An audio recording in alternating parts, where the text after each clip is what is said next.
Hi, today I'm going to show you one-point perspective as it applies to buildings. Using a straight edge, I have a ruler here. We're going to create a horizon line and a vanishing point. So this is kind of like standing between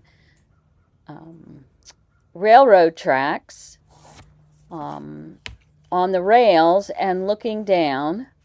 And you'll notice that things get smaller as it goes to that vanishing point.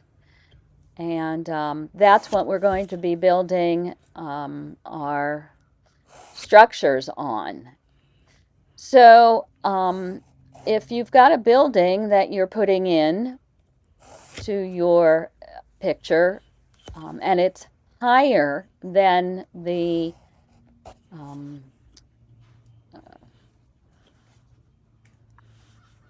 horizon line, then the top of the building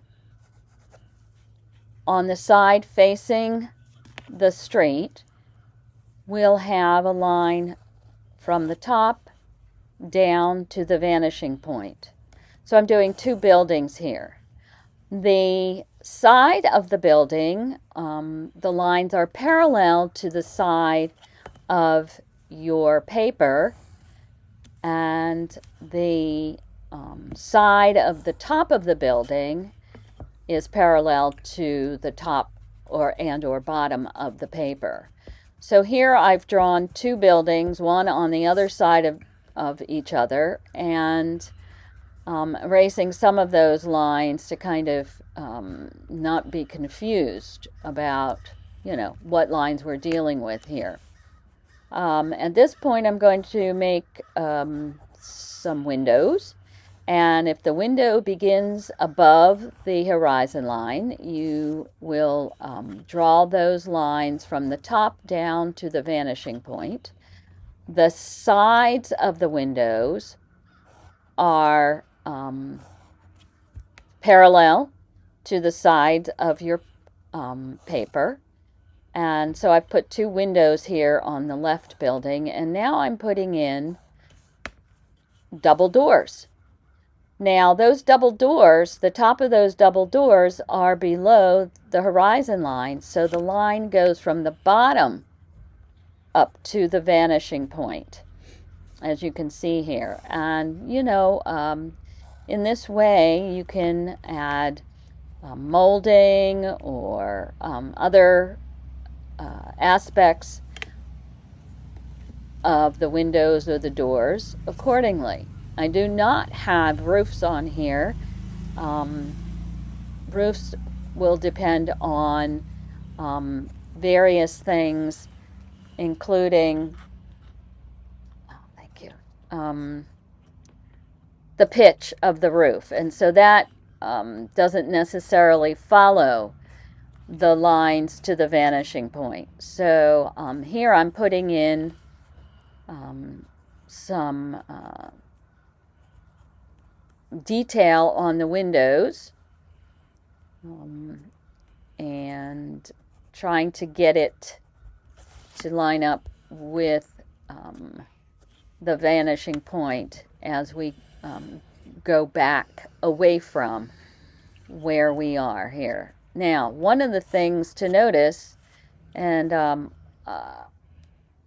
suddenly changing this to a railroad track type road, but just to notice that the further away we are from the viewer, the smaller the lines get, obviously, to a point of vanishing, plus the smaller the space between those lines become. And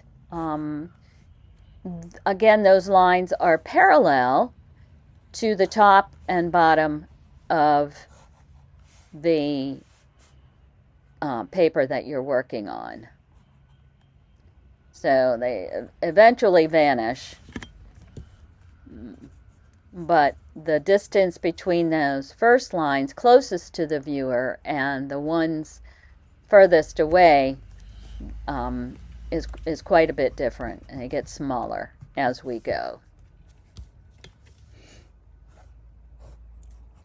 And you can see that the vertical lines of a building, again, are parallel to the sides of the pages. I'm putting a little bit of, right on that horizon line, a few little trees and things in the background.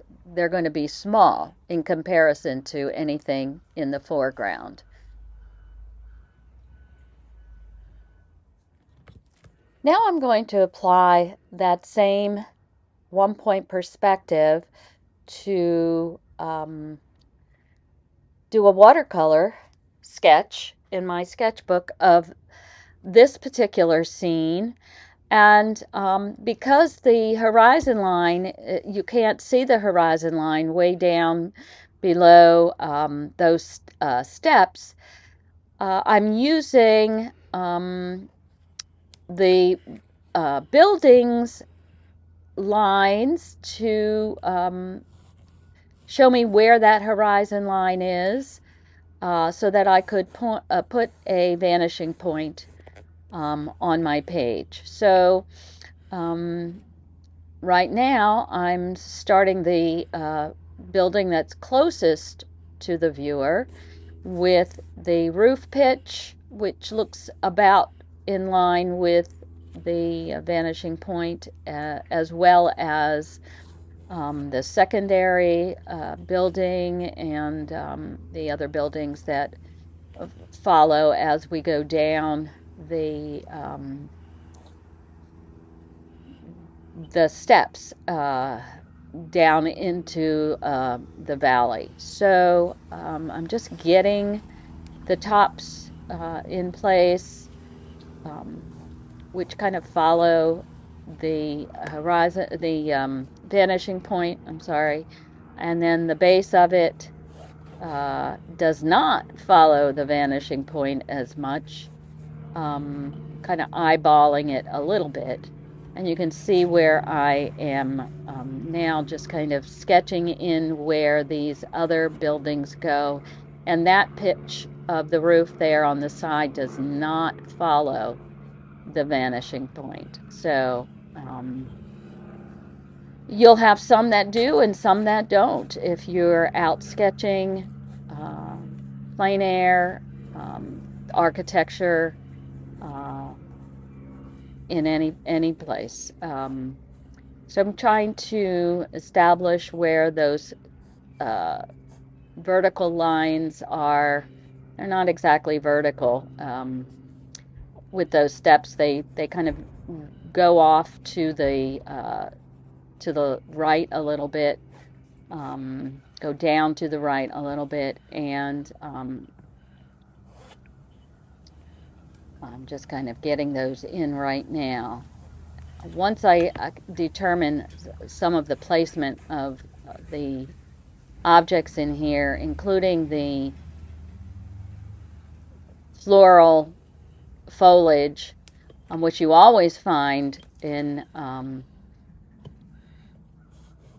a European street scene, always flowers and foliage along a narrow pathway, street,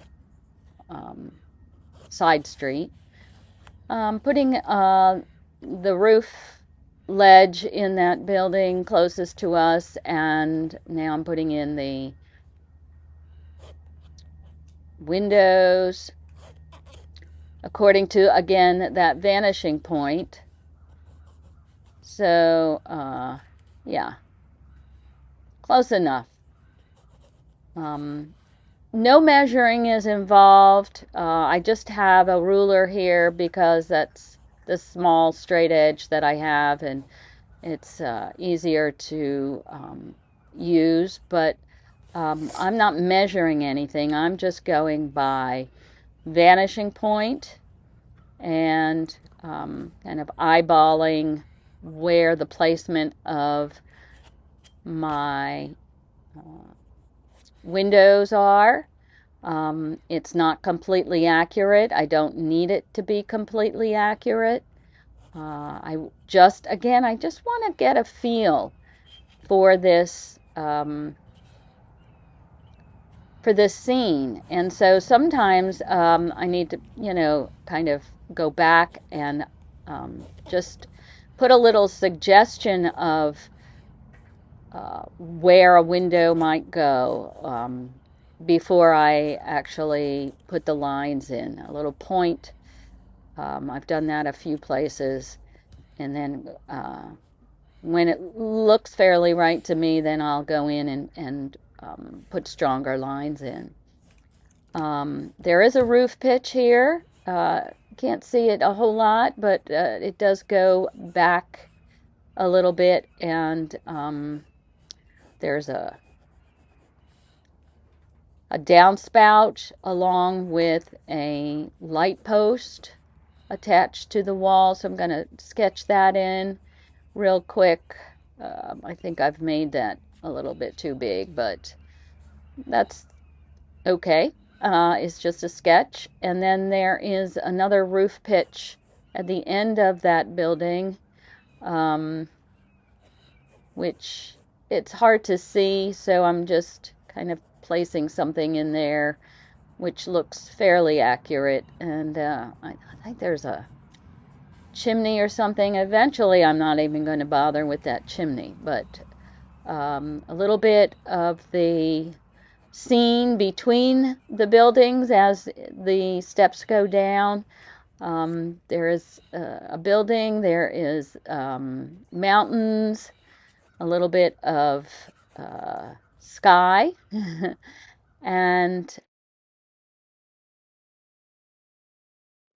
after sketching in more details in my sketchbook, I am now taking a number 2 pen, ink pen, and just quickly putting in some of the details of the foliage, the steps, the buildings,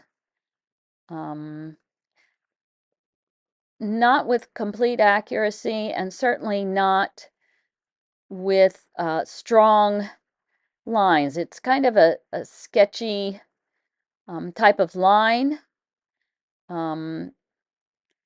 because after this I'm going to start adding color. And this helps me to kind of know where, the color goes. So putting in a light yellow, a yellow ochre first, I know that eventually the building closest to me on the left side will get a little bit darker. Putting in some of the colors of the windows. I like to start a little bit light and then, go darker as I lay in the color. I do like to put in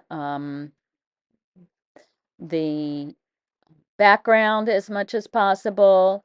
I'm trying to keep this a little bit light. The photograph is a little bit dull, and I'm trying to kind of brighten it up a little bit. Putting in some indication of foliage and flowers, a little of that pink really adds to the scene, and then throwing in some color for the steps. The steps I don't want to put a lot of detail in. The steps look kind of gray, but I've put a little pink in my brown, a little green in the gray, and as it's going down, of course, it also gets darker. Just to show a little division on the roof of the larger building, I've kind of lightened up some lines there by taking my wet brush and running it through so that it lifts the paint up. I'm also going to use this bleed proof white from Dr. Martin's collection to add a little brightness here and there.